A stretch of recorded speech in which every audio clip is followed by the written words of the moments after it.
The poison of corporate-controlled information is pervasive within the American media landscape, which makes the Laura Flanders Show one of the most important places that we can go to understand how power works, the reality around us, and how to resist. This is Chris Hedges, and I listen to the Laura Flanders Show. Go to patreon.com/The LF Show and become a member. Hi, I'm Laura Flanders, and this is The Laura Flanders Show, the TV and radio program that seeks to raise radical spirits by interviewing forward-thinking people with real-life models of shifting power from the few to the many in the worlds of arts, entrepreneurship, and governance. Our city's economy, what is it for? New York's has been very good at piling up profits and building tall buildings. But all that private profit has come at a cost to public services and public trust. Could it be different? We have an issue of structural economic inequality that exists that we haven't addressed. And only a real extension of public ownership and democratic control can achieve those objectives. Thinking of the city as a commons is a way to acknowledge that the city is generative. So when I'm asked, why do we need economic democracy? My short answer is that we needed to hold on to democracy. On this week's show, we talk about the new conversations that are happening between labor unions and community members, between residents, workers, and employers about how everyone's economy can move forward. That's this week on the Laura Flanders Show, the place where the people who say it can't be done take a back seat to the people who are doing it. Welcome.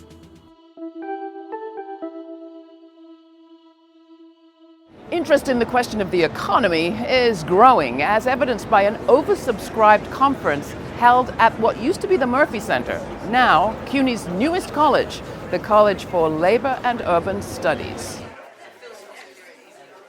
We've begun in the de Blasio administration constructing prototypes for how to build economic democracy. And the important thing is we all work together and learn together. I'm not saying we figured everything out. No, we have not. We're just starting. New York City faces the serious challenges of any major city, specifically when it comes to inequality and climate risk. But with Democratic majorities at both the city and state level in government, addressing those challenges is more possible now than it's been in decades. And some real experts are at the table. Notably, Phillip Thompson, the city's deputy mayor for strategic policy initiatives, who comes to the job with years of experience as a scholar and coalition builder and urban planner. For all of us wanting economic democracy, honest dialogue and deep unity across race and geography, we need to have a rough level of equality and resources and capacity. What attracted you to working in New York? What's distinctive about New York City and its capacity to advance economic democracy? Well, New York has always been a leader in innovation, but also in people's movements. The reason we had created the City University of New York, which until the 1970s was free, was because of immigrant movements fought for that in the 1930s and won it. The reason we have the largest public hospital system in the country is because people fought for that and instituted it. The reason why we have public housing was originated in New York, in the Lower East Side, because people fought against slum housing.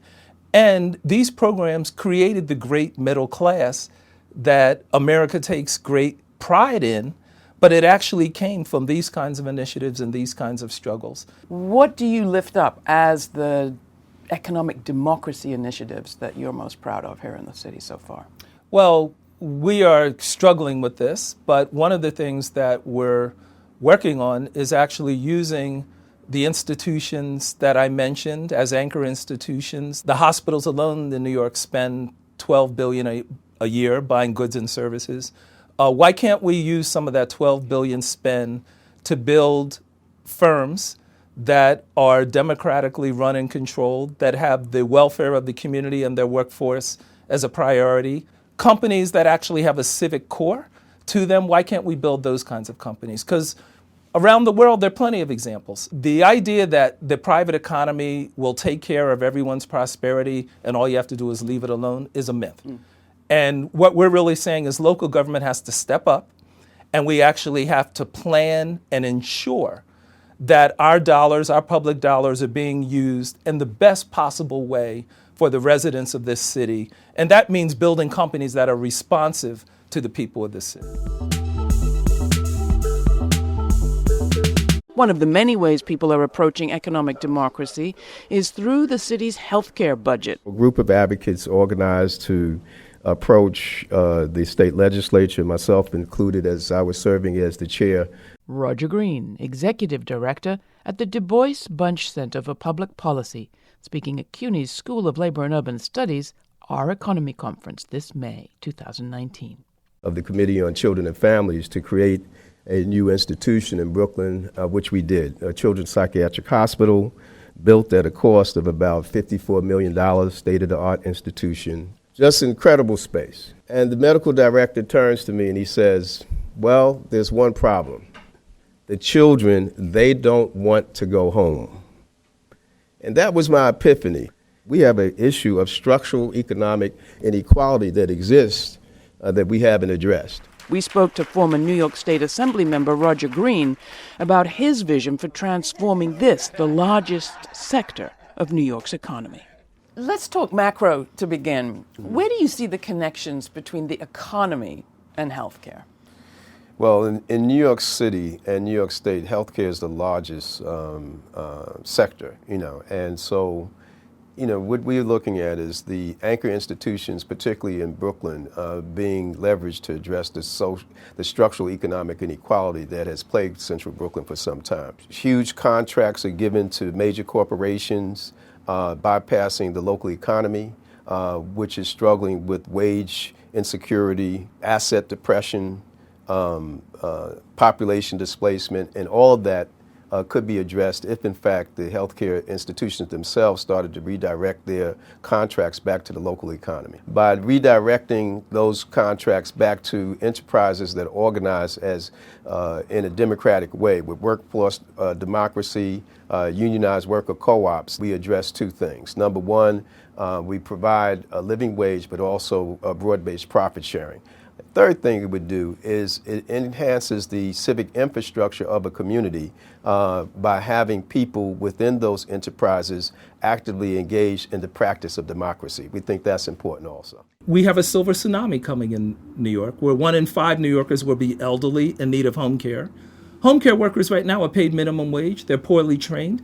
They don't know how to keep people out of hospitals because they're not trained to do that. So one of the initiatives we have as a city right now is a working group on long-term care, and we are really trying to model how do we bring together home care providers, unions, community groups together to say how do we create a long-term care system that works better for workers, better for patients, it saves government money by keeping people out of emergency rooms, and can be transformative. And for us, that is modeling economic democracy. One route to economic democracy is through worker ownership, and New York is home to the largest worker-owned co-op in the country, Cooperative Home Care Associates in the Bronx. We do the hardest work, but we don't get paid for what we do. Adria Powell, President and CEO, Cooperative Home Care Associates. It took a while for us to get at least $15 an hour when I feel that we deserve more, because in reality, we're there more than the family, we're there more than the nurses. This is not for everybody. A lot of us take the training, but we don't make it. We go to a client's home, we see what it's all about, and it's like, oh no, this is not for me. Taking care of somebody that you don't even know that may even speak to you not correctly. They think that you're a maid, they think that you're there, they think that they're the one that pays you. I think everyone should be a worker's owner because it's a lot to go with the check. It's a lot of perks. You can actually say, I own one piece of cooperative home care. Because remember, home care, the pay is low. So any type of dividend or any type of extra money that you get, it's a blessing. So Cooperative Home Care Associates is a worker-owned cooperative. Lynn Benander, President, Co-op power. Which means that anyone who works for the cooperative can also be an owner, but you're not required to be an owner. Being a worker-owned cooperative is one part of our model. I think in general, having a culture around participatory management and an open door policy where we want workers to come in and express what's going on for them in their jobs, in their communities, is also part of this equation.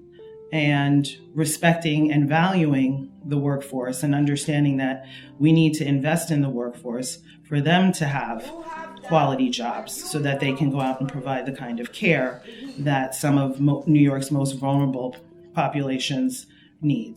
Today in 2019, we have over 2,100 home care workers, and Cooperative Home Care is the largest worker-owned cooperative in the United States.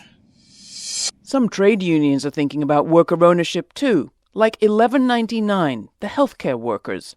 Shewal Amin is a vice president in the union who works with nursing home workers. Transitioning to worker ownership is not an easy move for a trade union. What are some of the obstacles? We need healthcare, all of us. And so what would be best for me would be best for you. And so if you can have someone that could translate, listen, I know that we can give you the best assistance, the best healthcare with the monies that we have, I think that's the best way to go. And the worker would know what's the best way to do it, I believe. Now, how does your work with nursing home workers intersect with this conversation about economic democracy? Well, in the reality of the workplace is that it's mostly women, immigrants, and low-paying jobs. And how we see ourselves changing is having more of a voice in the workplace. And in healthcare in particular, the issue becomes the taxpayers' dollars. And we want to have a say in what the monies that are shared with the taxpayers in our workplace, in the nursing homes, in the centers, in the clinics, that we want to have a say of what the profitability where it should be distributed to and how we're distributed it. So how is that working for you with users, workers, consumers, residents, politicians, researchers, all at the table? The challenges are in our face, but I believe we have the expertise. And as big as an organization as 1199, I believe we can iron out the issues. As collective bargaining becomes more and more stringent in terms of the percentages, gross payroll, as technology becomes a part of the workforce, as the issue that we have an aging workforce, we need to figure out a different dynamic of capturing capital for our members, and so unionized co-ops is another tool, if you will, of capturing that. Under Mayor Bill de Blasio this April, New York approved a $14 billion plan to attack global warming and combat climate change, a plan that's being called the city's own Green New Deal. Here's Sean Sweeney, the director of the International Program for Labor, Climate and Environment, speaking at CUNY's School of Labor and Urban Studies' Our Economy Conference this May. Targets of the Green New Deal were 100% renewable energy within 10 years, which in the terms of energy policy, that's like a blink of an eye. That's not an easy thing to do. The second is that all emissions would be removed from transport within 10 years. Now, you only have to look at this for a few moments to realize what an enormous challenge that is from a technical angle. It doesn't matter who owns it, it's an enormous challenge.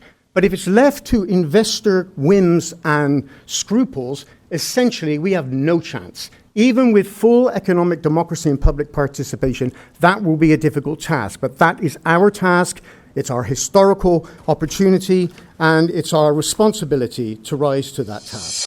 You have a major investment about to be made in the name of the city around the Green New Deal. How are you in the administration working to ensure that the benefits of that investment are equitably distributed? Almost a quarter of the city's energy is going to close in about 3 years. J. Phillip Thompson, Deputy Mayor for Strategic Policy Initiatives, the City of New York. We have to reduce consumption as well as expand new ways of generating energy, renewable energy. And so that means we're going to have a retrofitting program for buildings to reduce energy consumption. We have 900,000 buildings in New York that need to be retrofitted ultimately. So we're talking about jobs for a generation. So one of the things we're working on are ensuring that our most at-risk young people who live in public housing, people in low-income communities, actually get the training that they need so they can be the next generation of green architects, green carpenters, green engineers, green laborers, HVAC workers, et cetera. That's one. The other thing is we can have microgrids that produce energy on a local basis that are community-owned. The question of community ownership is being raised right now around a 95-acre site that holds the Brooklyn Navy Yard. One of the community groups, Uprose, is calling for the whole thing to be an energy co-op to benefit community members. My name is Lynn Benander, and I am the president of Co-op Power and also the fund manager for the People's Solar Energy Fund.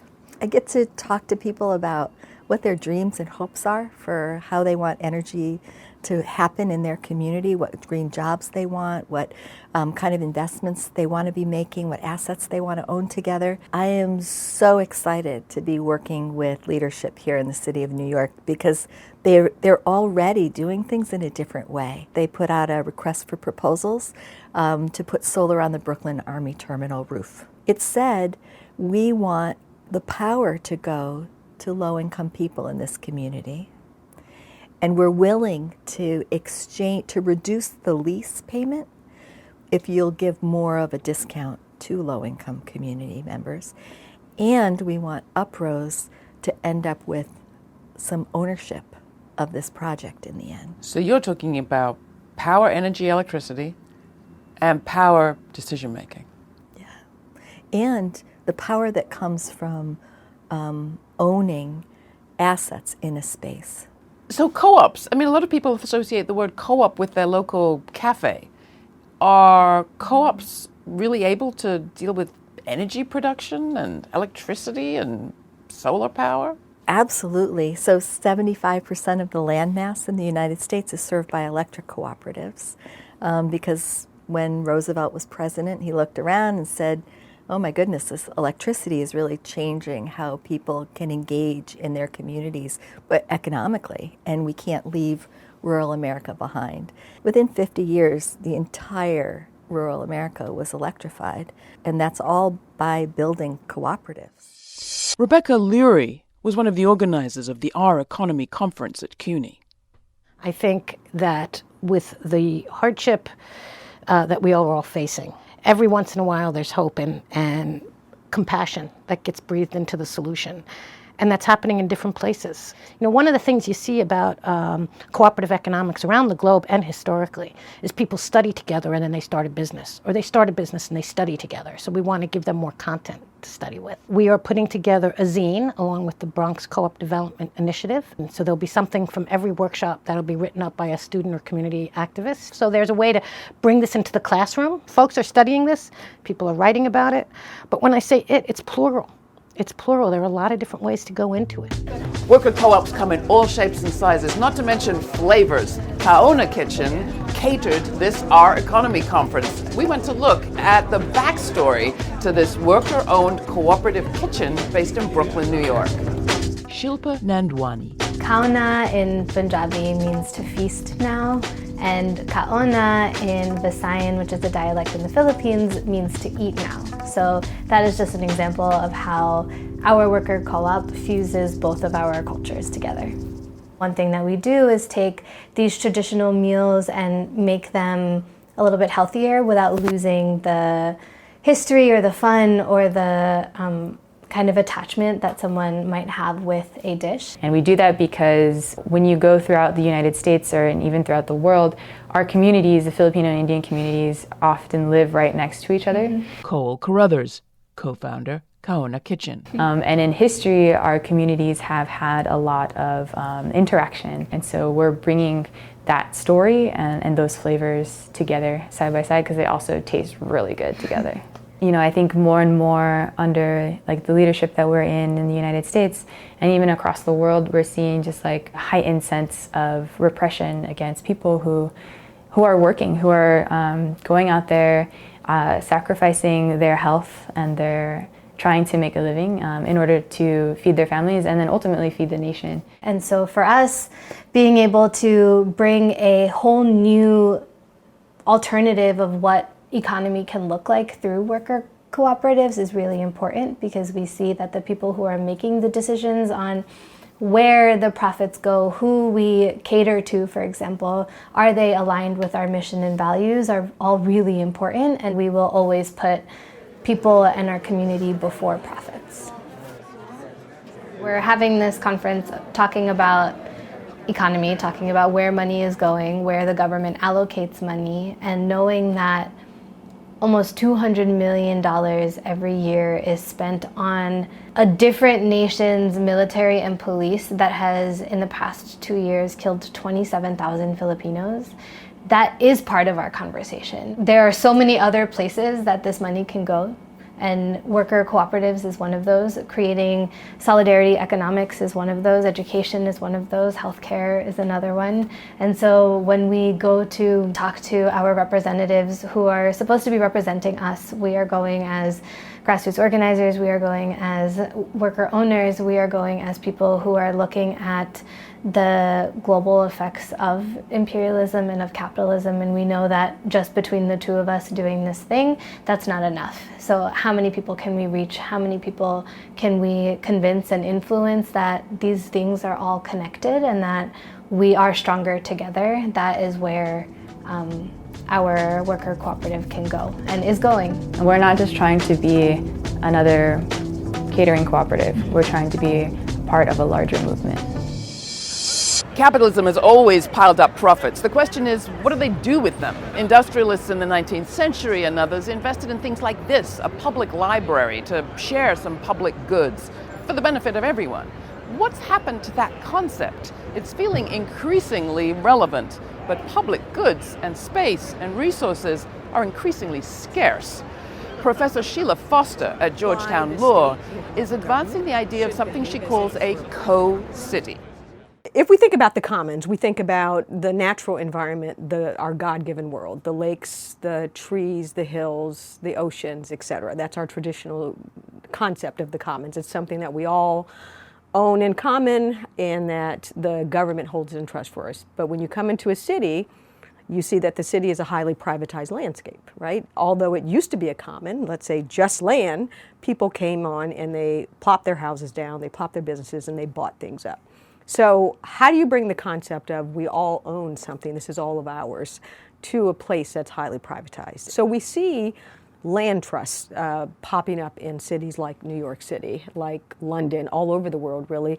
And the other example I would give here in New York City is I'm involved in a project in Harlem where we're trying to create a broadband network using, again, the infrastructure of the city, connecting into that, creating a new technology that allows a disaggregated network to put the internet in people's hands at an affordable price in public housing and in other buildings in Harlem. Libraries, in a sense, were the 19th century innovation to try to expand education commons outside of private ownership. Libraries today, we have a great one right here in New York, perhaps are a symbol of an effort from that century. What do you think 100 years now might be from now might be the symbol of what we're doing today? It's a really good question. What is the innovation? I actually think it may not be a place, but a sense of how we operate as a society, more collaboratively. The one thing that's happening in the world is that cities are getting too big, right? And the communities are too diverse. They're becoming complex ecosystems. What that means is that it is, and we are seeing this, very difficult to meet the needs of different kinds of communities with a central decision maker, particularly when that central decision maker has its own pressures from special interests, and they're not always operating in the public interest. So I think what this pushes towards in the innovation of the 21st century that will last is to think in a more decentralized way. Resources and decisions, services and goods won't just come from a central place, but rather they'll be distributed. Is that the co-city that you're talking about? That is the co-city. The co-city is a co-created, co-produced, co-governed city. If you think about the innovation of participatory budgeting, so it's already happening where it used to be you had one budget and the city decided who got what. Now the city's saying we're going to decentralize that. We're going to set aside $1 million or millions of dollars, and let these communities decide for themselves. Is New York alone? Is this initiative U.S. only? No, it's not U.S. only. So think about participatory budgeting. It started in Brazil, and now it's in cities all over the world. We're labeling it to say that look at what's happening and how do we scale this up. This is a model that we can think about governing and managing in a much more democratic, much more socially just way the resources that are ours, the commons. I reject the idea that labor, quote unquote, sees the workplace as the primary place, because labor doesn't only consist of unions. J. Phillip Thompson, Deputy Mayor for Strategic Policy Initiatives, the City of New York. I would say that one version of labor thinks that workplaces are where all the action is, but I would argue that folks who've been fighting in civil rights, folks who've been fighting in the women's movement, they're also dealing with labor issues. And part of the problem in America has been the narrow frame that labor unions have taken, which have actually weakened it. So I think in order to really build a strong labor movement, the labor movement has to encompass women. It has to encompass people of color. It has to change its identity and its narrative. So what does that look like here in New York City, especially as you advance this economic democracy agenda? Well, in New York City, I think it means getting labor unions and community groups together to come up with common plans for things like how we do business as a city, what kind of companies get contracts, how do we address the affordable housing crisis, can labor bring in some of their pension funds, is there a participatory process so that members of unions and members of communities can work with the city and others to say, here's how we want to see those dollars utilized, because it's the people's money. I describe cooperative economics as two things. Rebecca Lurie, coordinator of the Community and Worker Ownership Project at CUNY's School of Labor and Urban Studies. Two things are required. Transparency with the resources, whatever they may be, and democratic decision-making. How do we really show up together? Well, if you have years of oppression and exploitation and suffering, you can't show up all that well. So we have to heal each other so we can show up, and that becomes part of democratic processes, is helping each other with our trauma.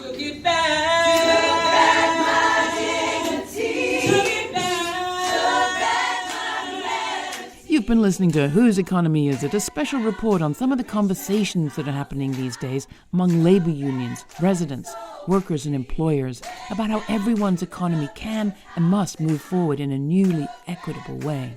You can watch this week's show and see our guests in action, as well as the rest of our coverage of CUNY's Our Economy Conference at our website, lauraflanders.org. And if you want our background material, extra reading and links, go to patreon.com/The LF Show. That's patreon.com/The LF Show. That's also where you can sign up to be a member. You don't have to, but we do want you to consider becoming a Patreon partner. Help us get a head start in planning our programming for next year and enjoy the lovely audio extras in store for our partners this holiday season. The show wouldn't be possible without your support, so thank you and spread the word. This episode was produced by yours truly, Laura Flanders, Matt Colaciello, Jeremiah Cothern, Charlotte Carpenter, Nat Needham, Jeannie Hopper, Dominic Marcella, Mercedes Gorostiaga, Ryan Holtz, Rory O'Connor, and David Neumann. Music in this episode included Shining Skies by George Georgia, I Don't Always Float by John Watts, Sugarella by Nicodemus, Kitty in the Window and Gentle Heart by Poddington Bear, and original sound design by Jeannie Hopper. Stay kind, stay curious. Till the next time, I'm Laura.